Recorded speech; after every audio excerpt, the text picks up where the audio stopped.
PRI. Su ideología era el nacionalismo revolucionario, que muchos lo olvidaron, por cierto. Había corrupción, pero sobre todo mucho autoritarismo. No había democracia. Era un partido y párale de contar, y las elecciones estaban amañadas. Un dirigente sindical quería ser secretario general de un sindicato que no fuera del PRI, represión. Esa historia es la represión de los maestros, la represión de los médicos, la represión de los ferrocarrileros, la represión de los mineros, la represión de los estudiantes. Un modelo muy autoritario. Lo que no quedaba dentro del partido único era reprimido. Y en el partido único estaban los sindicatos y estaban los empresarios, estaba todo el mundo. Podemos, digamos, hablar más de historia, pero digamos que en términos muy generales podría hablarse de eso. Pero a partir de la Revolución Mexicana hay derechos sociales que conquista el pueblo de México después del Porfiriato. Y particularmente con el general Cárdenas, que por cierto hoy es su aniversario, las demandas de la Revolución Mexicana se vuelven una realidad. Se reparte la tierra, se le da la razón a los obreros, se expropia el petróleo, se crea grandes instituciones en el país de seguridad social.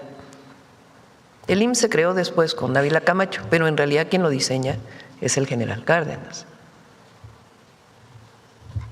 A partir del 83, todo ese modelo cambia. ¿Cuál es el objetivo? Quitarle derechos al pueblo. ¿Por qué? Porque costaban mucho. Vender las empresas del Estado. El Estado tenía minas, el Estado tenía teléfonos, el Estado tenía más de 700 instituciones, fertilizantes, que se habían creado en su momento con los recursos del pueblo. En el 83 viene el llamado modelo neoliberal, que tiene la visión de que todo lo que hace el Estado está mal, todo lo público está mal. Los únicos que tienen la posibilidad de hacer las cosas bien son los privados. Y todo debe ser encauzado hacia el mercado.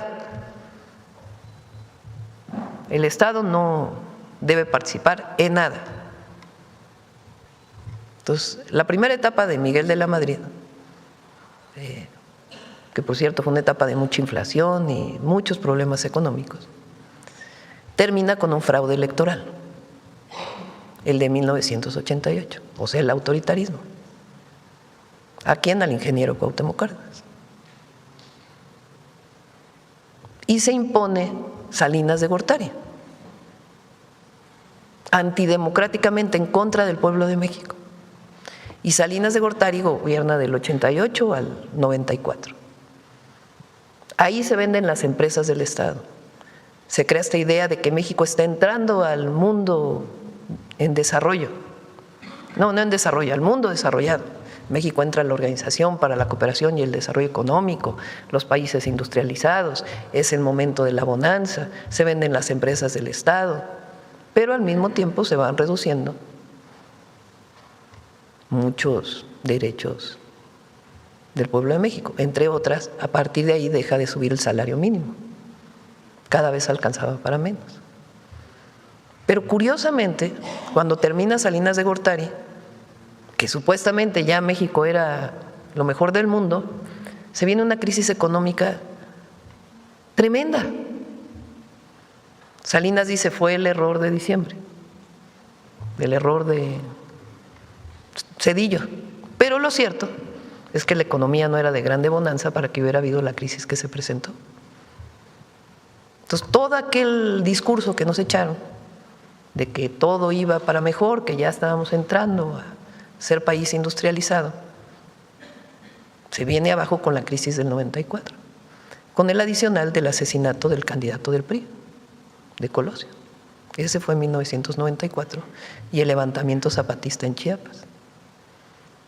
O sea, 6 años que acaban con una crisis económica, un levantamiento de los indígenas chiapanecos, y el asesinato del candidato del PRI. El lamentable asesinato del candidato del PRI. Entonces entra Zedillo. ¿Qué se hace con esa crisis económica? No, pues hay que rescatar a los bancos porque están en una crisis tremenda. Entonces, ¿qué plantearon? ¿Rescatar a los bancos y que después los bancos le pagaran al Estado? No. Rescataron a los bancos y convirtieron ese rescate de bancos privados que habían privatizado, por cierto, porque eran bancos del Estado, de la nación, primero, con un oscurantismo tremendo, porque no se supo realmente a quién se rescató, y hay grandes historias, está el libro del Fobaproa, el expresidente, el presidente López Obrador, donde detalla la cantidad de corrupción que hubo en ese proceso. Empresas que supuestamente habían quebrado, que no habían quebrado y se les dio dinero. Ah, pero ¿con qué rescataron a los de arriba? Con recursos públicos, una deuda que todavía pagamos. A los deudores pequeños, los que perdieron su casa, los que perdieron su negocio, ¿se les apoyó? No. Esos se rascaron con sus propias uñas. Pero a los de arriba sí. En ese momento, Zedillo desesperado va a Estados Unidos y le dice: necesito dinero, ayúdenme, estoy en una crisis tremenda, no hay recursos para sacar adelante a México. Y contado por Labastida, que fue el candidato del PRI en el año 2000, en su libro de memorias, dice que Zedillo, al ir a negociar a Estados Unidos, no solamente negocia 40,000 millones de dólares, sino que en el proceso negocia que para el 2000 entraba el PAN al gobierno. O sea, ¿cuál democracia? A partir, en realidad, del 83, ya no hay diferencia entre PRI y PAN, es el PRIAN, que entre ambos partidos, sus dirigentes, Fernández de Ceballos, Salinas de Gortari, los que entonces eran los dirigentes, acuerdan para sacar adelante todas las reformas llamadas estructurales del país. Acuerdan el Fobaproa y muchas medidas en contra del pueblo. En el 2000 entra Fox y le dice a la gente: vamos a ir hacia la democracia. Ya es el cambio, ya después de tantos años que gobernó el PRI, entra un nuevo partido. Viene la democracia, elecciones limpias, no hay problema. En el 2000 López Obrador gana la elección en la Ciudad de México, entonces Distrito Federal. Y va creciendo el apoyo de López Obrador en la ciudad y en el país. ¿Por qué? Porque decide que los recursos de la ciudad, que antes quién sabe a dónde se iban, se le dediquen a los adultos mayores. Ahí se crea la pensión adulto mayor en la Ciudad de México. Y la gente dice: no, pues es que el recurso está llegando abajo por primera vez. Ah, pero aparte no es que se haya distribuido los recursos, aparte se hizo el segundo piso de periférico y se hizo el Metrobús y se manejaron los recursos públicos de manera responsable. Pero claro, todos los que se beneficiaron del 83 al 2000, los de mero arriba, que les condonaban los impuestos, que se beneficiaron del Fobaproa, que de hecho gobernaban,